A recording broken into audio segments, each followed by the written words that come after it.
scares us, and so we kind of go, no. There are other people who are obviously interested, but I think it's about finding the right type of investment for the film and creative industries, and marrying that. I know about 4 years ago there's a guy called Bill McKee, William McKee he calls himself, Line Rock Ventures I think it is, and he bought Buzzy B off the original IP owners, and then he's done 3 or 4 other ventures in the creative space, and he used to work for Andrew Lloyd Webber. And he sat down with me one day and described how you make money off all of these IP licensing deals of entertainment, and I was just like, how the hell do you get anybody to understand that? And so there's a lot of complexity in that area. So I think that comes back to a different type of business model, and therefore having investors and advisors who understand that type of business model. So do you know of any other investment groups? Well, look, I've had guys who come to me with films and say, go and see, I go, oh, I know John Barnett. Go and see John Barnett at South Pacific Pictures. And what you find is most of the people in the industry don't want to go to other people in the industry. And that's part of the problem with the film industry, is that there are actually some really wealthy people who've made money out of film and broadcast who could back the next level of companies. And let's make this point. We in Ice Angels back companies in industries that we understand. So we know who the people are to get the product to market. We know who the investors are. We know what are the challenges in that market. If you bring a film proposition to us, we don't know anything about it. So it's finding those people who are prepared to invest. And I think it's hard. I think it's such a small niche, but a very important niche, that there is no aggregated investment group around that area. So it's a challenge. You might be interested to come to the roadshow. What date is it? 7th of May. 7th of May, which is around entrepreneurship and creative arts. There's a roadshow on the 7th of May, which is around creative entrepreneurship within the arts. On the 7th of May. 7th of May, there's a roadshow on creative. Who is it? Q. And Alina Investor. Yeah, we've got a mix of people. Have a look on the web.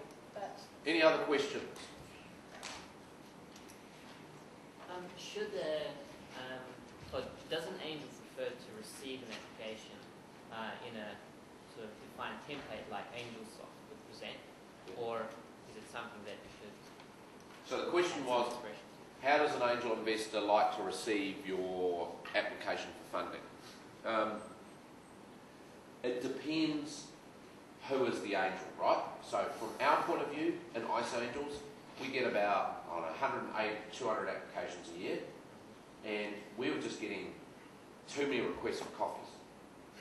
And it's just a major productivity waster. So as impersonal as we just said, if you want to get into our angel investment group, you've got to apply online on AngelSoft, which is like an enterprise application for angel groups. And give us your one-pager, and then we'll tell you whether or not we're interested. Right? Should it include video?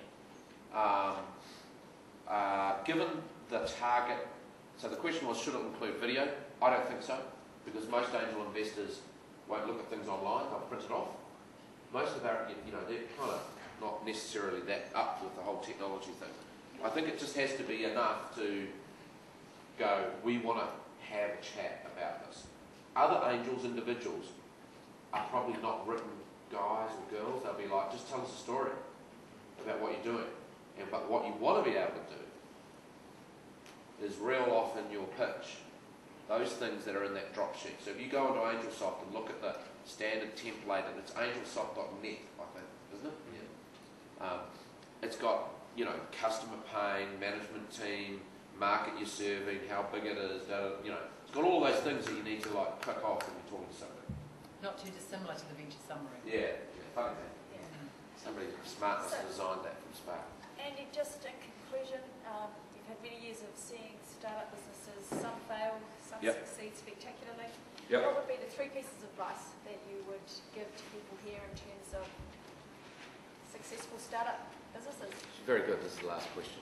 I think number one thing that most startups fail to do is validate the market correctly. There's a great book called Good Hard Kick in the Ass by Rob Adams. It's all about how you validate your market. So 1, validate market. 2, build a killer team. And be aggressive in building a team that can enable you to get to the next level. And that includes then, when you get to the next level, shooting half of the team to get yourself the next team to move to the next level. So team is second. And then third, telling stories. I think, if you, right from day one, keep doing the pitch with your mates and your friends and then your business associates, and just, Ken here talks about value propositions, but if you keep telling stories about what you're trying to do, you get better and better and better, and you get tighter and tighter and tighter and tighter and tighter, and then somebody goes, oh, I get it.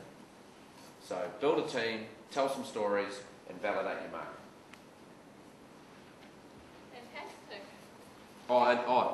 Shit, I forgot the marketing opportunity. I've got some flyers here. We do, every month we do a thing called Demystifying the Accelerator, which is our incubator for startups.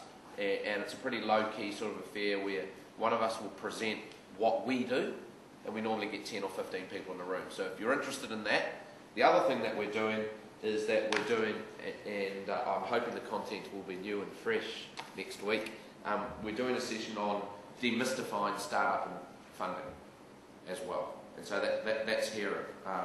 They're both the same. And we welcome you to come down to the Ice House and Textile Centre in Parnell, just by the Paddington pub. Thanks very much. Thank you.